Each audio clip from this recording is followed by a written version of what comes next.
ओम नमः शिवाय, ओम नमः शिवाय। हे करुणानिधान भोलेनाथ त्रिलोचन नीलकंठ महादेव को सादर नमन। भक्तों, भगवान शंकर केवल देव नहीं है, वे त्याग, तपस्या, करुणा और समत्व के साक्षात स्वरूप हैं। जहाँ संसार मोह में बंधा है, वहीं महादेव वैराग्य में स्थित हैं। जहाँ लोग दिखावे में जीते हैं, वहीं भोलेनाथ औघड़ रूप में भी सर्वश्रेष्ठ हैं। जड़ी बूटी शिव का स्वरूप और महत्व। भगवान शंकर कैलाश पर्वत पर वास करते हैं। भस्म उनका श्रृंगार है, गले में वासुकी नाग, जटाओं में गंगा, मस्तक पर चंद्रमा और हाथ में त्रिशूल।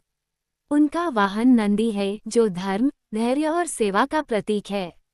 शंकर जी का एक नाम आशुतोष है, जो थोड़े से सच्चे भाव से तुरंत प्रसन्न हो जाते हैं। जड़ी बूटी सती का त्याग और शिव का वैराग्य। दक्ष प्रजापति ने अपनी पुत्री सती का विवाह शंकर जी से किया, परंतु वे मन से इसे स्वीकार नहीं कर पाए। एक बार दक्ष ने यज्ञ रखा, परंतु जानबूझकर शंकर जी को आमंत्रित नहीं किया। सती जी बिना बुलाए यज्ञ में पहुंची। वहां शिव का अपमान हुआ। यह अपमान सती सह न सकी और उन्होंने योगाग्नि में स्वयं को समर्पित कर दिया।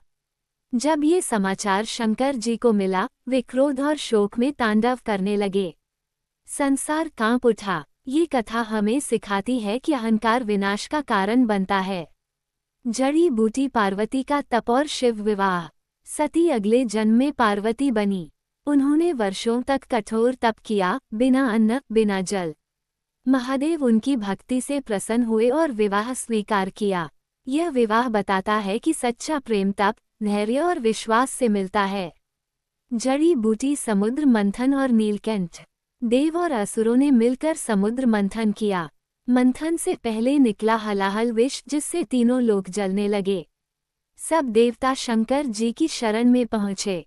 महादेव ने वह विष पी लिया, परंतु उसे कंठ में रोक लिया। इसलिए वे कहलाए नीलकंठ महादेव। जो दूसरों के दुख को स्वयं धारण करे, वही सच्चा देव है। जड़ी बूटी भक्तों पर कृपा। भस्मासुर और मार्कंडेय। महादेव भोले हैं। भस्मासुर को वरदान दे दिया, परंतु वही संकट बन गया। भगवान विष्णु ने मोहिनी रूप धरकर संसार की रक्षा की। मार्कंडेय ऋषि बालक थे, जिनकी आयु अल्प थी। जब यमराज आए, बालक शिवलिंग से लिपट गया। महादेव प्रकट हुए और यमराज को रोक दिया। जो शिव की शरण में है, काल भी उसका कुछ नहीं बिगाड़ सकता।